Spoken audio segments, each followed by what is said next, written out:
বন্ধুরা, KKR official Instagram account থেকে এখন এমন এমন কিছু পোস্ট আসছে যেগুলো দেখে স্পষ্টভাবে বোঝা যাচ্ছে যে কেকেআর 2026 আইপিএল এর জন্য কাদেরকে রিটেন করতে চলেছে। হ্যাঁ, তুমি ঠিকই শুনেছো যে কেকেআর বারবার এমন কিছু পোস্টে পোস্টে ইঙ্গিত দিচ্ছে, যে তাতে তারা ইঙ্গিত দিচ্ছে যে 2026 সালে কারা কারা কেকেআর দলে থাকতে চলেছে আর কারা কারা বাদ পড়তেছে।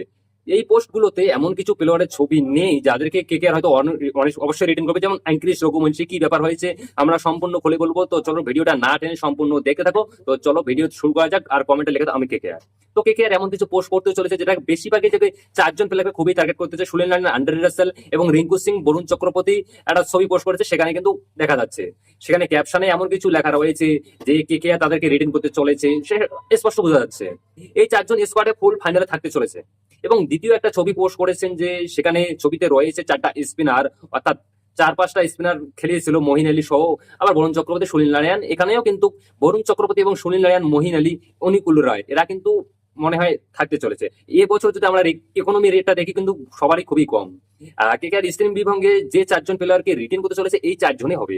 এবং আরেকটা ছবি পোস্ট করেছে যে সেখানে মশাল ধরে অনেক প্লেয়ার রয়েছে, আন্ড্রে রাসেল, হর্ষিত রানা, বরুণ চক্রবর্তী, সুনীল নারায়ণ, ব্যাপক অরুণা এবং রাসেল আবারও রয়েছে।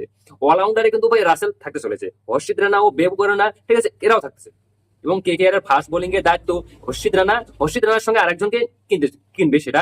আর একটা ছবিতে ক্যাপ্টেন আজিমকা রাহানেকে কিন্তু প্রশংসা করেছে, সেখানে হয়তো নিশ্চিত যে আজিমকা রাহানেকে কেকেআর ধরে রাখতে পারে। কেকেআর 7 থেকে মোটামুটি 8 থেকে 9 জন প্লেয়ারকে বেশ টার্গেট করছে, এমনকি সুনীল নারায়ণ, রান্ডি রাসেল, বরুণ চক্রবর্তী, মহিনুল্লাহ, অনিকুল রায়, ভ্যাপক অরুণা এবং আজিমকা রাহানে, এই কয়েকজন প্লেয়ারকে কিন্তু কনফার্ম রিটেন করতে চলেছে। এবং আর একটা বিষয় যে খুব লক্ষ্য করার মতো, যেখানে কুইন্টন ডুকাক, রমনুল্লাহ গুরবাস এবং কে স্পেশাল জংসাং, এই খেলোয়াড়দেরকে নিয়ে মানে একটা কিন্তু পোস্টও নেই, কিন্তু মাতামাতি নিয়ে এমন কিছু প্রশংসা নেই। বিশেষ করে ব্যাংকেটে শেয়ার যার পারফরমেন্স দিয়েছে ভাই, কেকেআর একদম মন থেকে বেড়ে গিয়েছে ব্যাংকেটে শেয়ার। ওখানে একটা প্লেয়ারকে খুবই নিয়ে চর্চা রয়েছে, সেটা হচ্ছে অ্যাঙ্ক্রিস রঘুবংশী।